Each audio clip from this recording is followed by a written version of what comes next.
Welcome to our Afluencer podcast special treat today for our cosmetics influencers. We have Janice Simpson, the founder and owner of Viva Illustrious Beauty. Going to talk about her company, her background, and then also the collab opportunities that we have for cosmetics influencers today. So Janice, welcome. And can we start at the start here? Give us a little bit of your background before you founded Viva Illustrious.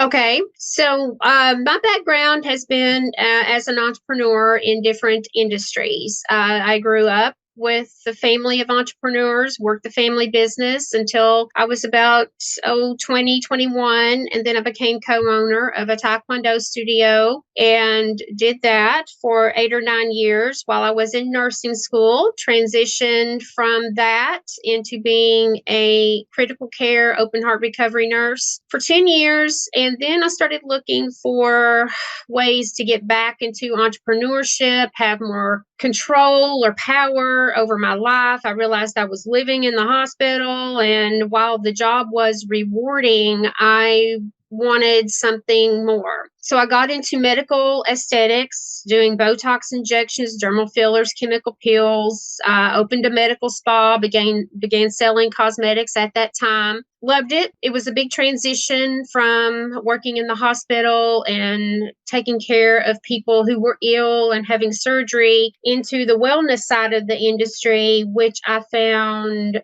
even as fulfilling, if not more, because people would come in, they wouldn't be feeling good about themselves. You know, life just wasn't going the way they wanted it to go. They needed a little pick-me-up. And with some cosmetics and with a couple of treatments, you could see the changes happening with people. You would see them 2-3 weeks later, a month later. They were happier, even lost some weight off a couple of their medications. And then I began to really appreciate how the beauty industry contributed to the quality of life of these individuals. So with that, I did a little research too into beauty and the scientific studies that have been done that have proven, and I can cite my sources if needed, that cosmetics in particular is good for depression. It helps with body image, self-esteem, confidence. It can contribute to weight loss because psychologically the people feel better. Now, while it's not a medical treatment for any type of illness, the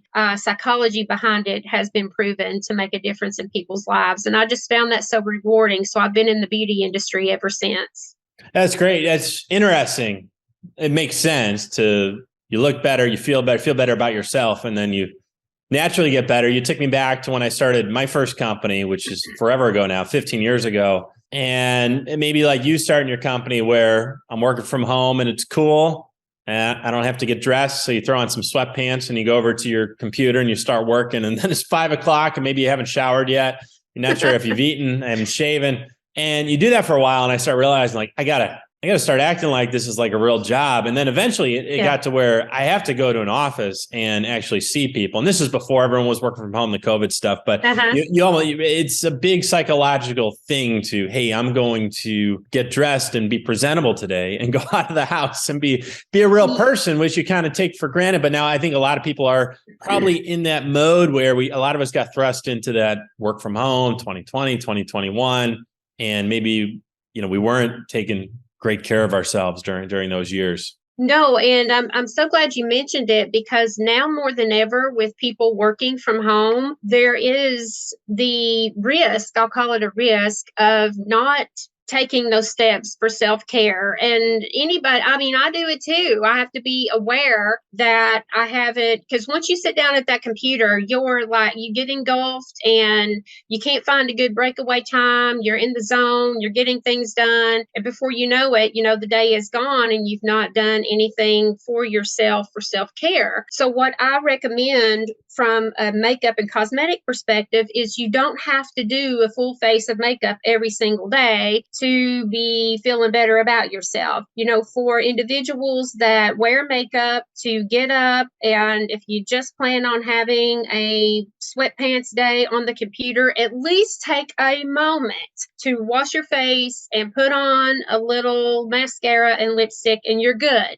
you're good. You'll be surprised just how much difference that will make. And kind of like what you were saying, for you to take that step to just wash your face and, put on clean clothes and all of that makes a difference in how you feel. And that message about how you feel about yourself actually comes out in whatever it is that you produce that day or whoever you interact with.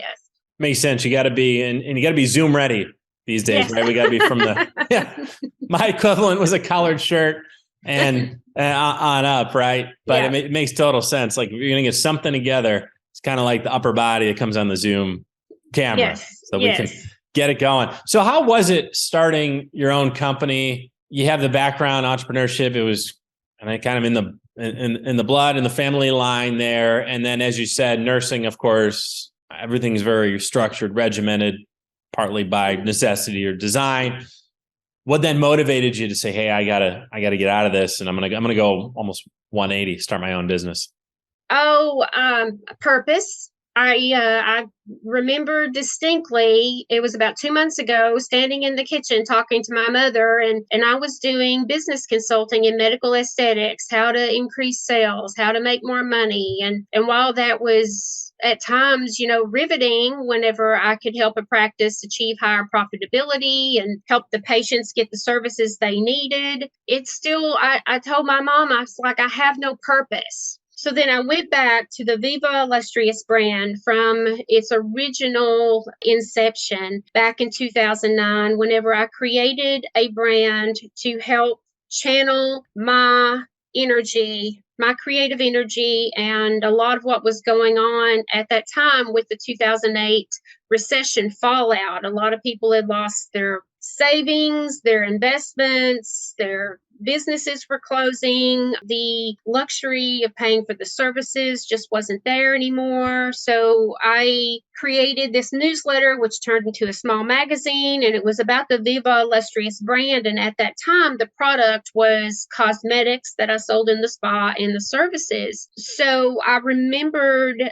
how good that made me feel to be able to do something for people. Now, this was at that time primarily, I'm going to say 90% women. I did have male clientele, but it was maybe like 10%. So I ended up hosting like a ladies' night once a week. And through this community of people who love beauty and what it did for their lives, we created a way for us to get through some really tough times together. And I remembered how fulfilled that made me. And I said, you know what? Now it's time for me for Viva Illustrious to be reborn with a new product, sort of. I mean, I'm still cosmetics, but take the brand and implement it with modern day resources and get this purpose and product out there to people who want to look and feel better about themselves. A little bit more powerful than that, because I take a lot of personality and attitude into the brand, because sometimes we all feel kind of beaten up because of things that happen in our life. So I put the tagline on there, Lifestyle Beauty with a Touch of Sass, because it's all about being empowered and resilient and courageous and having the courage to get up and face whatever challenges we have that day, So if you got your mascara, your lipstick, and your attitude, you're off to a good start every day. That's awesome. There we go. Mascara, lipstick, attitude. I've only got one of the three right now, Janice, so I need some Viva Illustrious. Get me going tomorrow. I've got to flip seats with you. I got to do a podcast tomorrow myself. So okay. I'll try to complete the trifecta here. Purpose, right? So I'm getting the thread of Viva Illustrious Beauty. And this is kind of what permeates, if you will, all the products. You find this is a nice competitive edge for you. This is why you use Viva Illustrious, because you want this attitude. And yes, we've got paraben gluten-free products, and yes, all natural. But more than that, it's about that attitude, how you feel. Yes, absolutely. Yes, the products are fantastic. And I have been diligent about making sure the products are fantastic. Having worked with cosmetics for over 20 years, I know a good brand, not from just the ingredients, but from the wearability, from eyeshadows and blushes and things, what kind of mess they make, with powder when you're putting brushes in. People hate that stuff when you're putting eye makeup on. Do you have a lot of fallout or that makeup does fall onto your face? People hate that. So I want to find products that are practical, that people love, and that have the wearability, that have the clean cosmetic brand to it. But also while they're putting it on, I want them to be thinking what all they're going to accomplish in that day. What are they going to conquer in that day? That's great. So let me look into Janice's crystal ball here if we can. So we've got obviously a lot of these trends, gluten, paraben, cruelty-free, many vegan products that you've embraced with Viva Illustrious. Is that where you see the industry heading? Or to me, it feels like yes, but then again, I know this stuff doesn't come free, so there's a cost to it. Is it worth it? Yes, for many people. But on the other hand, we do have inflation and the economy is tight, right, for people. So do you see that as being the dominant trend, or kind of splitting off where you still have people who are cost sensitive, but on the other hand, yes, the gluten, paraben, cruelty-free, vegan, all of this stuff. Long story short, my ramblings, I guess, where do you see it all heading from here, especially with the bigger brands, right? I mean, you're on the leading edge, but where do you see the bulk of the beauty and cosmetic industry going over the next 5 or 10 years? Well, when it comes to gluten and paraben, those two ingredients we want people to be healthy first and foremost. And a lot of people have allergies to these ingredients. So I always see gluten-free and paraben-free being important because allergies are cumulative. You can just suddenly develop an allergy to a product. And I certainly don't want to sell anything to anyone that gives them a rash or something that they end up in the dermatology office for. Now, just like anything else, when you eat clean, it's a little more costly than it is to do fast food. So the reality of it is, yes, I see the cosmetic trend leaning toward making sure they keep people healthy and safe. First and foremost, there are brands out there that are extremely low cost that have wearability too. I'm not going to say anything negative about anybody else's product because, it's all good. It's all good. But if you have an allergy or something, you have to be aware that you have to be, go paraben free and cruelty free. And then the next level of the cosmetics that we're going to be looking into as well is the CBD, because that is anti-inflammatory. So it's going to be good for the skin on many levels, as far as it's more like a treatment, makeup with treatment when you start adding CBD, because then you're minimizing acne, you're taking down the inflammation. So that's anti-aging. And it gets a little bit more sexy when you start talking about anti-aging and makeup that treats acne. But that's going to be, on the higher end and of the cost spectrum. Eventually we will offer that, but not starting out. For now, paraben-free, gluten-free, keeping people safe and healthy. Yeah, great. That'll be interesting. I've done the CBD cream more as a treatment, like you said, the anti-inflammatory. Right? You get dinged up, shoulder sore, right? Yep. CBD cream, and it's amazing.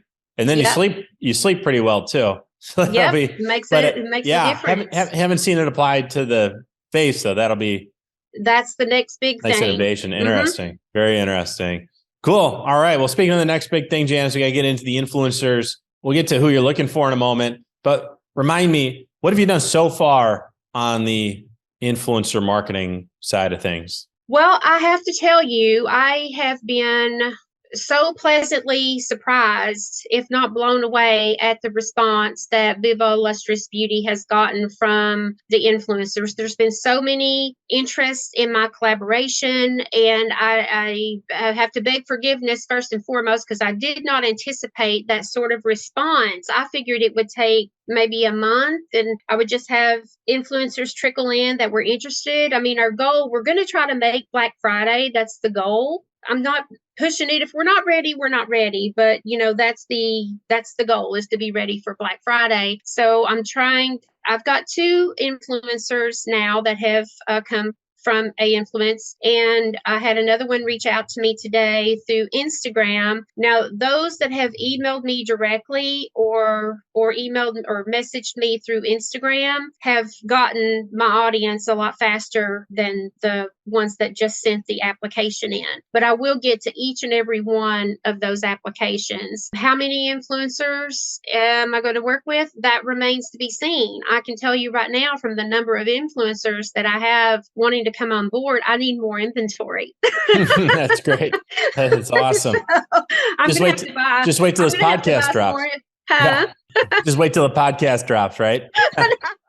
I'm going to need more inventory. So I will I'm thinking in terms of volume. I want to move a lot of volume of product, help a lot of people, and just get a real buzz going about empowerment and helping people look and feel better, have them get that trifecta going so that they get their sweatpants, their lipstick, and their their attitude and mascara, and they're good to go for the day, and start making little differences, at a time. But yes, it's been a tremendous response on the influencer interest. That's great. And we'll keep the response going. We'll get the link to the collab below the podcast, wherever people are watching it, so they can apply. Get you out of here on this one, Janice. So on that influencer note, then, I know we're obviously looking for skincare, beauty, cosmetic influencers. Any specifics there on really the types of people who should reach out to you and, to be honest, try to get one of those last partner spots while they're open? Yes, I want people who are interested in the purpose that the cosmetics bring. I know they may already be representing some other products that they love, and they're handy with all the makeup looks and all of that. I mean, that's important, but it's more about the purpose behind the brand that I'm interested in. So someone with high energy, that cares about people, that is a little bit of a rebel spirit themselves, that will help inspire other people to take an extra step each day to look and feel their best and increase the amount of joy that they have in their life, no matter what it takes. Excellent. Anything I forgot to ask you, Janice, that we need to? I don't think so. Okay, we got it all. All right, cool. Let me get you out with the socials then. So how can our influencer friends find you on social media, on Instagram, TikTok, so on and so forth? Yep. At Viva Illustrious across the board. Instagram is Viva_Illustrious_beauty, but all the other channels is at Viva Illustrious. Viva Illustrious, good handle. Mm-hmm. It's good to have that consistency. Yeah. That's the part. All right, great. Thanks again, Janice. Okay, thank you, Brett.